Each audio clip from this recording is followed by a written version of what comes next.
नमस्कार दोस्तों, आज हम आपके लिए लाए हैं 10 आविष्कार जिन्होंने बदल दी दुनिया।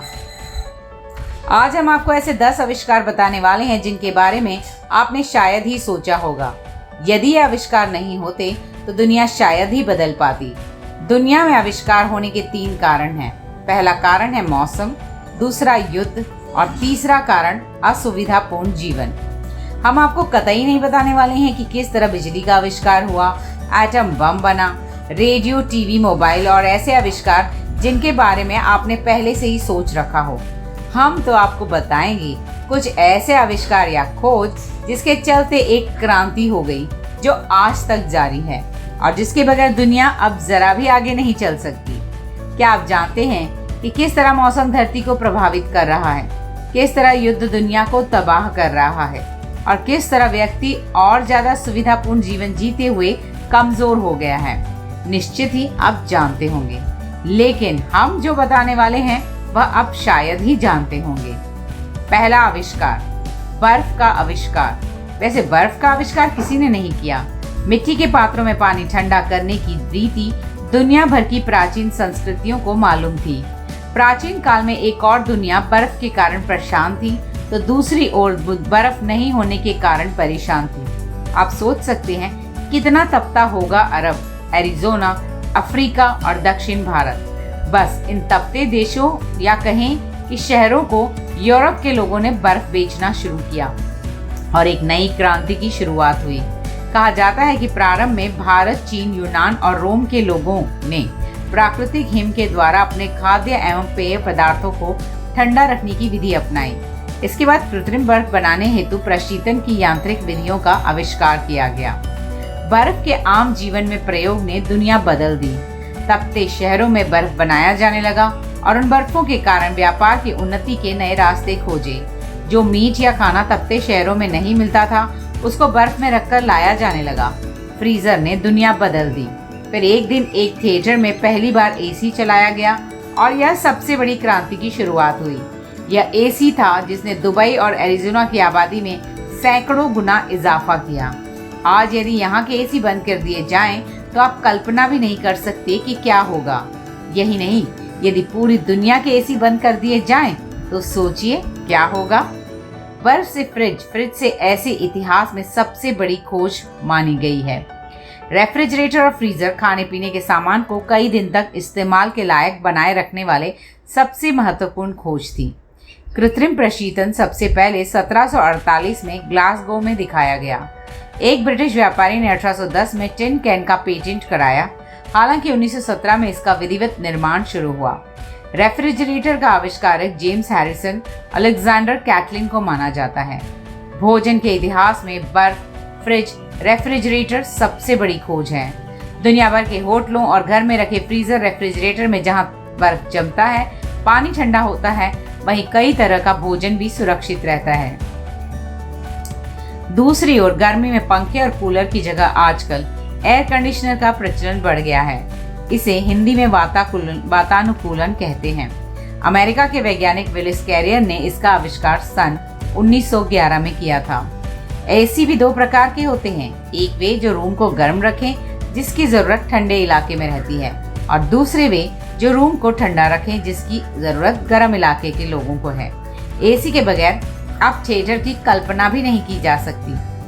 दूसरा आविष्कार, कंप्यूटर और इंटरनेट। दुनिया का पहला कंप्यूटर 1946 में अमेरिका में बनाया गया था। यह काफी बड़ा था और इसे चलाने के लिए बहुत से लोगों की आवश्यकता होती थी। घर, विद्यालय और कार्यालय में काम आने वाले छोटे कंप्यूटर, जिन्हें पीसी के नाम से जाना जाता है, 1977 में खोजे गए थे। हालांकि कंप्यूटर नहीं होता तो इंटरनेट की कल्पना भी नहीं की जा सकती थी। दोनों का ही कृत्रिम विकास हुआ। इंटरनेट का सफर 1970 के दशक में विंड सर्फ और बॉब काहन ने शुरू किया। 1969 में अमेरिका रक्षा विभाग के एडवांस्ड रिसर्च प्रोजेक्ट्स एजेंसी एपरा ने संयुक्त राज्य अमेरिका के 4 विश्वविद्यालयों के कंप्यूटरों की नेटवर्किंग करके इंटरनेट और प्रोनेट की शुरुआत की। 1972 में इलेक्ट्रॉनिक मेल अथवा ईमेल की शुरुआत हुई। यह एक क्रांतिकारी शुरुआत थी। तीसरा आविष्कार, जीन्स का जुनून। क्या आप जानते हैं कि सैन फ्रांसिस्को में लेवी स्ट्रेस नाम के दर्जी ने पहली जीन्स सिलकर तैयार की थी। वह खूब मजबूत किस्म के पायजामे जैसी थी, जो 1850 में खान में काम करने वाले मजदूरों के बीच काफी लोकप्रिय हुई थी। दरअसल जीन्स डेनिम कपड़े से बनी पतलून है। डेनिम नाम की कंपनी जीन्स का अधिक उत्पादन करती है। मूलतः इन्हें पहनने के बाद मेहनत करने वाले काम करने के लिए बनाया गया था, पर 1950 के दशक में ये किशोरों के बीच काफी लोकप्रिय हो गए। हालांकि इसे प्रारंभिक इतिहास पर नजर डालें तो 16वीं शताब्दी में भारत में मोटा सूती कपड़ा चलता था, जिसे डोंगारी कहा जाता था। बाद में इसे नील के रंग में रंग कर मुंबई के डोंगारी किले के पास बेचा जाने लगा। नाविकों ने इसे अपने अनुकूल पाया और वे इससे बनी पतलूनें पहनने लगे। हालांकि अब दुनिया भर के लोग जीन्स पहनते हैं। प्रारंभ में केवल पुरुष ही जीन्स पहनते थे, लेकिन अब यह बंधन नहीं रहा। एशिया के कई देशों में आज भी महिलाओं के जीन्स पहनने पर ऐतराज किया जाता है। जीन्स अब फैशन में सबसे ऊपर है। Pencil jeans, narrow jeans, baggy jeans, parallel jeans आदि कई प्रकार की जीन्स से बनने लगी हैं, जिसमें अब लड़कियों के लिए अलग तरह की जीन्स मिलती है। अच्छी फैशन का जादू चंद माह से ज्यादा नहीं टिकता, परंतु जीन्स एक ऐसा परिधान है जिसका जलवा सालों से जस का तस बरकरार है। एक जमाने में जीन्स को रफ टफ काम करने वाले लोगों की पोशाक माना जाता था, लेकिन आज खिलाड़ी, फौजी, डॉक्टर, इंजीनियर, शिक्षक जैसे प्रोफेशनल्स के अलावा किशोर किशोरियों, महिलाओं और बच्चों की ये पहली पसंद है। जबकि एक दशक पहले तक शिक्षा क्षेत्र से जुड़े लोग और महिलाएं जीन्स से बचते थे। कपड़ा बाजार के तकरीबन 50% हिस्से पर जीन्स का कब्जा है। इस फैशन का विकासशील और विकसित देशों में एक जैसा प्रचलन है। विशेषज्ञों का कहना है कि इसकी लोकप्रियता का पहला राज हर मौसम के लिए इसका अनुकूल होना है।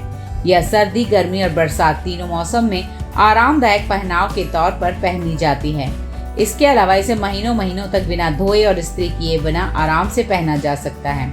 जीन्स के कपड़े अधिक से अधिक खिंचाव और गंदगी सहने के गुण मौजूद हैं। इन सब खूबियों के साथ साथ जीन्स फैशन का भी प्रतीक है। चौथा आविष्कार, चॉकलेट। मेक्सिको में 12वीं शताब्दी में कोको की फलियों की खोज की गई। 1528 में स्पेन ने जब मेक्सिको पर कब्जा किया तो वहां का राजा भारी मात्रा में कोको के बीजों और चॉकलेट बनाने के यंत्रों को अपने साथ स्पेन ले गया। जल्दी स्पेन में चॉकलेट रईसों का फैशनेबल ड्रिंक बन गया। चॉकलेट पहली बार स्विट्जरलैंड में विधिवत रूप में 1819 में बनाई गई थी। आज दुनिया भर में चॉकलेट की बिक्री अन्य वस्तुओं की अपेक्षा कई गुना ज्यादा है।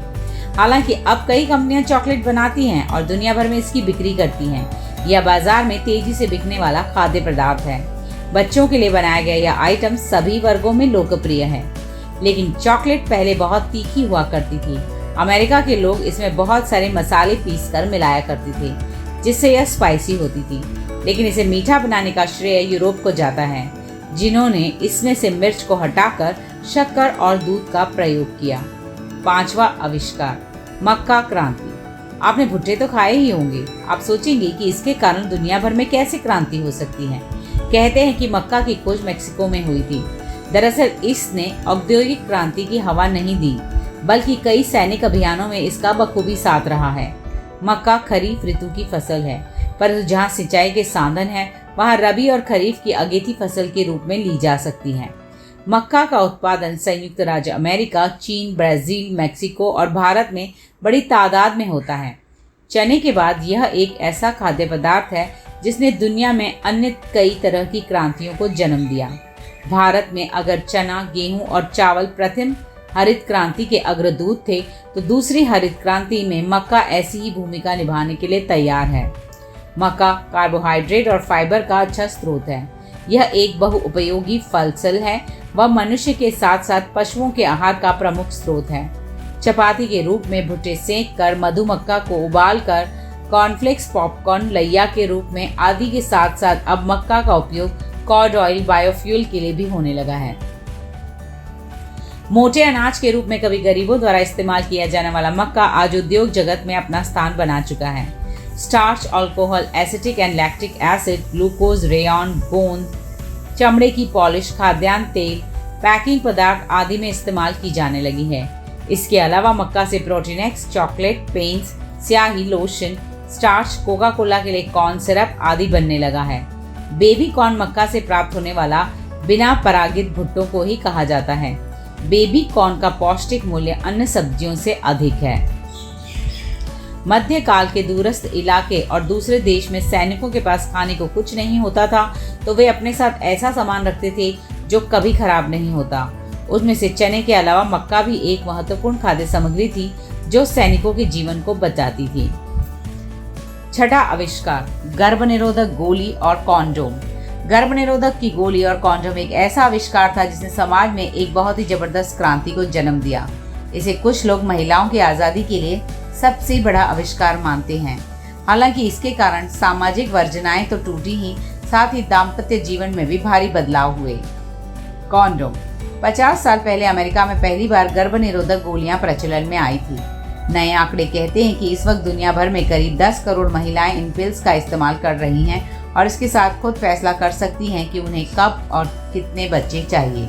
लेकिन यह गोली महिलाओं को एड्स से नहीं बचा सकती थी और न ही महिलाएं इसके साइड इफेक्ट से बच सकती थी। इसलिए एक नया आविष्कार हुआ जिसे कॉन्डोम कहा गया।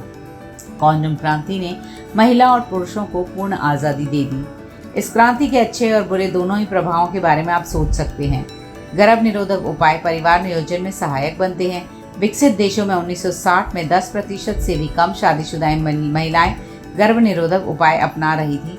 सन 2000 में यह अनुपात 60% हो गया था। दूसरी ओर कॉन्डोम प्रेगनेंसी रोकने में 98% कारगर है। इससे पहले भारत में निरोध कहा जाता था, लेकिन अब कॉन्डोम ही कहा जाता है। आजकल पुरुषों के अलावा महिलाओं कॉन्डोम का भी प्रचलन बढ़ गया है। स्पर्मिसाइड शुक्राणुओं को नष्ट करने वाले कॉन्डोम 99% तक सुरक्षित माने जाते हैं। लेटेक्स कॉन्डोम आपको और अपने साथी को यौन संपर्क से होने वाले कुछ रोगों से भी बचाते हैं। बगैर लेटेक्स के बने कॉन्डोम HIV और यौन संपर्क से फैलने वाले कुछ रोगों से सुरक्षा प्रदान नहीं करते। सातवां आविष्कार, घड़ी। समय देखना आज के मानव की दिनचर्या में शामिल ही नहीं, अब जरूरी भी है। यह कई महत्वपूर्ण संस्थान, संचार माध्यम, सैन्य संगठन और खगोलविदों के लिए भी बहुत ही जरूरी कार्य है। कंप्यूटर एक ऑटो घड़ी होती है जो बहुत ही महत्वपूर्ण है। समय के बगैर ना तो दफ्तर खुलेंगे ना बंद होंगे। समय पर कार्य निपटा कर लोग घर ही नहीं पहुंच सकेंगे। सोचिए समय कितना महत्वपूर्ण है। आज भी समाज में घड़ी किसी न किसी रूप में प्रचलित है। हालांकि सूरज की छाया से समय देखने की पद्धति तो प्राचीन काल से ही भारत, अरब, यूनान, रोम और चीन में रही है। पहले यूनान में पानी से चलने वाली घड़ियां होती थी, अरब में रेत से चलने वाली और भारत में सूर्य की छाया और तारों को देखकर समय का अनुमान लगाया जाता था। आप सोच रहे होंगे कि पानी से कैसे घड़ी चलती थी। दरअसल पानी से चलने वाली अलार्म सुइयां हुई करती थी जिसमें पानी के गिरते स्तर के साथ तय समय बाद घंटी बज जाती थी। लेकिन आम लोगों के लिए समय का ज्ञान देने के लिए घड़ी का आविष्कार सचमुच ही क्रांतिकारी कदम था। घड़ी की मिनट वाली सुई का आविष्कार किया गया 1577 में स्विट्जरलैंड के जॉस बर्गी ने पहले मरनी के न्यूरमबर्ग शहर में पीटर हैनलेंड से एक ऐसी घड़ी बना ली थी जिसे एक जगह से दूसरी जगह ले जाया जा सके। लेकिन हाथ में पहनने वाली घड़ी पहनने वाले आदमी थे जाने माने फ्रांसीसी गणितज्ञ और दार्शनिक ब्लेस पास्कल ने एक रस्सी से इस घड़ी को हथेली में बांध लिया था ताकि वे काम करते समय घड़ी को देख सकें। उनके कई साथियों ने उनका मजाक भी उड़ाया था। पास्कल ने ही कैलकुलेटर का आविष्कार भी किया था। लगभग 1650 के आसपास लोग घड़ी जेब में रखकर घूमते थे। आठवां आविष्कार, बारूद, बंदूक और मशीन गन। भारत के प्रधानमंत्री नरेंद्र मोदी ने हाल में कहा कि कंधे पर बंदूक नहीं, हल से निकलेगा समाधान। लेकिन दुनिया भर में क्रांतियां जितनी विचारों के दम पर हुई हैं, उससे कहीं ज्यादा बंदूक के दम पर ही हुई हैं। आखिर किसी विचार को जबरदस्ती स्थापित करने के लिए बंदूक की ही जरूरत पड़ती है। बंदूक के बाद मशीन गन के आविष्कार ने दुनिया का नक्शा ही बदल दिया। यह बहुत ही क्रांतिकारी आविष्कार था। कहते हैं कि पहली बार एक यूरोपीय व्यापारी ने चीन में लोगों को बंदूक से लड़ते हुए देखा था। बस फिर क्या था, क्रांति तो व्यापारी लोग ही करते हैं। आज दुनिया भर में अवैध रूप से चीन, पाकिस्तान, इजराइल में बने हथियारों की बिक्री होती है। इस अवैध बिक्री के चलते ही आज तक आतंकवाद जिंदा है, माओवाद और नक्सलवाद भी जिंदा है। बंदूक का विकास धीरे धीरे हुआ। इसकी बनावट, बुलेट और मारक क्षमता में कई बार कई परिवर्तन हुए। ईस्वी सन 1294 में बारूद का आविष्कार हुआ। बारूद ने 14वीं सदी में तोप को जन्म दिया। तोप की सोच बंदूक तक पहुंच गई। 15वीं शताब्दी के आरंभ में तोप की जगह हाथ में बंदूकें आ गई। इसी का विकास धीरे धीरे मैस्केट, मैचलॉक, फ्लिंटलॉक, पिस्तौल और आधुनिक राइफल में हुआ। रशिया के मिखाइल कलाश्निकोव ने AK-47 बनाकर जो क्रांति दुनिया में की, उसके बारे में उसने भी नहीं सोचा होगा। AK-47 ने दुनिया में साम्यवाद को मजबूत किया। रशिया की यह बंदूक आज भी सैन्य प्रिय है। तीव्र गति से लगातार गोली चलाने वाली बंदूक बनाने का प्रयास 16वीं शताब्दी से ही होने लगा था और इसी के फलस्वरूप 1884 में प्रथम सफल मशीन गन बनी। आज की मशीन गन 1 मिनट में कई सौ गोलियां चला सकती है। हालांकि मशीन गन का आविष्कार 1718 में जेम्स पकले ने किया था। बंदूक, राइफल और तोपों के कार्यकरण का सिद्धांत एक ही है। 9वां आविष्कार, समाचार पत्र। इंटरनेट के युग में अब समाचार प्राप्ति के साधन आसान और तेज हो गए हैं। हालांकि समाचार पत्रों ने दुनिया भर में हो रही कई तरह की क्रांतियों को हवा दी है। मानव इतिहास में समाचार पत्र या अखबार एक क्रांतिकारी कदम है। आज इसके रूप भले ही बदल गए हों, लेकिन प्राचीन काल से चले आ रहे सूचना पत्र फरमान ने जब समाचार पत्र का रूप धारण किया तो समाज में भारी बदलाव हुआ। माना जाता है कि 8वीं शताब्दी में चीन के हस्तलिखित समाचार पत्रों का प्रचलन शुरू हुआ। भारत में बंदूक, तलवार, तोपें और तमाम बड़े बड़े हथियारों से क्रांतिकारी स्वतंत्रता की जंग लड़ रहे थे, किंतु क्रांति का हर प्रयास असफल हो रहा था। 1857 की क्रांति भी इसीलिए असफल हो गई क्योंकि लोगों में कम्युनिकेशन नहीं था। बस इसी दौर में हथियारों से परे आज़ादी की अलग जगाने का जिम्मा कलमकारों ने अपने हिस्से ले लिया और कलम की ताकत कुछ ऐसी चमकी कि मशहूर शायर अकबर इलाहाबादी को कहना पड़ा, खींचो न कमानों को न तलवार निकालो, जब तोप मुकाबिल हो तो अखबार निकालो। बात सिर्फ भारत की आज़ादी की ही नहीं है, बल्कि अफ्रीका, ब्रिटेन, अमेरिका, चीन, जापान में भी अखबार ने क्रांतिकारी बदलाव किए। औद्योगिक क्रांति के साथ ही अखबारों के कारण लोकतंत्र और लोकतांत्रिक विचारों को मजबूती मिली। दुनिया भर के लोगों में एक दूसरे के प्रति समझ बढ़ी। संचार बढ़ा तो व्यापार भी बढ़ा, व्यापार बढ़ा तो संचार के और भी माध्यम बढ़ने लगे। आज के युग में समाचार पत्र मनुष्य की दिनचर्या का आवश्यक अंग बन गया है। प्रातःकाल से ही मनुष्य को इसका इंतजार रहता है। समाज की उन्नति में इसका अहम योगदान रहा है। हमारे आसपास व देश विदेश की घटनाओं की जानकारी समाचार पत्र से ही प्राप्त होती है। भारत में समाचार पत्र का प्रकाशन कलकत्ता से प्रारंभ हुआ। पूर्व में समाचार पत्र का उपयोग सैनिकों द्वारा सूचना देने के लिए किया जाता था। समाचार पत्र हमें देश विदेश से परिचय कराता है। समाचार पत्र के अलावा हमें टीवी, इंटरनेट पर भी खबरों की सुविधा मिल जाती है। पहले इतने साधन नहीं थे, लेकिन अब समाचार पत्र के कारण हमें नई नई ज्ञान की बातें भी मिलती हैं। हमारे लिए ज्ञान का सशक्त माध्यम है यह। 10वां आविष्कार, एरोप्लेन और रॉकेट। एरोप्लेन। आज उड़ान का इतिहास पतंगों, ग्लाइडर आदि से शुरू होकर सुपरसोनिक विमानों और अंतरिक्ष यानों तक पहुंच गया है। मानव के उड़ान भरने का इतिहास बहुत ही पुराना है। कहते हैं कि एरोप्लेन का आविष्कार भारत में हुआ था। सर्वप्रथम 2000 वर्ष पूर्व ऋषि भारद्वाज ने दुनिया को इस तकनीक से अवगत कराया था। बाद में उनके विमान शास्त्र के आधार पर ही महाराष्ट्र के शिवकर बापूजी तलपड़े ने अपनी पत्नी की सहायता से 1895 में हवाई जहाज बनाया था, जो 1500 फीट ऊपर उड़ाया गया और फिर नीचे गिर गया। इसके बाद 17 दिसंबर 1903 को राइट बंधुओं ने एक प्लेन उड़ाकर दुनिया भर की सुर्खियां बटोरी। चूंकि अंग्रेजों का पूरे विश्व पर उस काल में दबदबा था, तो उनकी ही बात ज्यादा सुनी गई। बापूजी तलपड़े जैसे भारत के कई शोधकर्ताओं के प्रयास इतिहास में खो गए। हालांकि यह एक ऐसा आविष्कार था जिसने आज दुनिया, भारत की सेना और समाज को बदल कर रख दिया है। रॉकेट। अब हम बात करते हैं रॉकेट की। वायुयान ऐसे यान को कहते हैं जो धरती के वातावरण या अन्य किसी वातावरण में उड़ सकता है, किंतु रॉकेट को उड़ने के लिए इसके चारों तरफ हवा का होना आवश्यक नहीं है। बंदूक की गोली से लेकर रॉकेट तक मानव ने बहुत विकास किया और विध्वंस किया। रॉकेट का आविष्कार नहीं होता तो मानव आज अंतरिक्ष में नहीं जा पाता और न ही घातक किस्म की मिसाइलें बना पाता।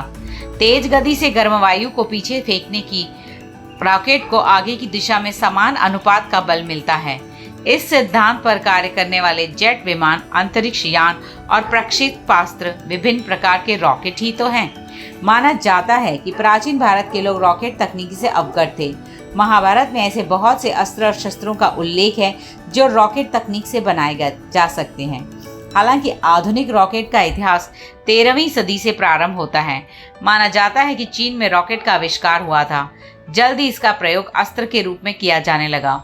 मंगोल लड़ाकों द्वारा रॉकेट तकनीक यूरोप और एशिया के अन्य भागों में प्रचलित हुई। सन 1792 में मैसूर के शासक टीपू सुल्तान ने अंग्रेजों की सेना के विरुद्ध लोहे से बने रॉकेटों का प्रयोग किया था, जिसके चलते अंग्रेज सेना में घबराहट फैल गई थी। इस युद्ध में हार के बाद अंग्रेज सेना ने रॉकेट के महत्व को समझा और इस तकनीक को विकसित कर विश्व भर में इसका इस्तेमाल करके अपनी ताकत को बढ़ाया। आजकल कंधे पर रखकर चलाए जाने वाले रॉकेट लॉन्चर होते हैं। कई तरह की अत्याधुनिक तोपों से भी रॉकेट को लॉन्च किया जाता है। रॉकेट कई तरह के बनाए जाते हैं। अंतरिक्ष यान या जेट विमान में रॉकेट इंजन ही लगा होता है। अंतरिक्ष में रॉकेट की मदद से ही प्रक्षेपण किए जाते हैं। अंतरिक्ष यान को धरती से उठाकर अंतरिक्ष तक पहुंचाने के लिए ऊर्जा के निर्माण की जरूरत होती है। रॉकेट इंजन यही कार्य करता है। तो ये थे 10 खोजें जिन्होंने दुनिया को बदल दिया। ऐसे और खबर लेकर हम फिर से हाजिर होंगे। आप हमारे चैनल को सब्सक्राइब कीजिए और इस वीडियो को लाइक कीजिए और अपने कमेंट्स ज़रूर शेयर कीजिए। धन्यवाद।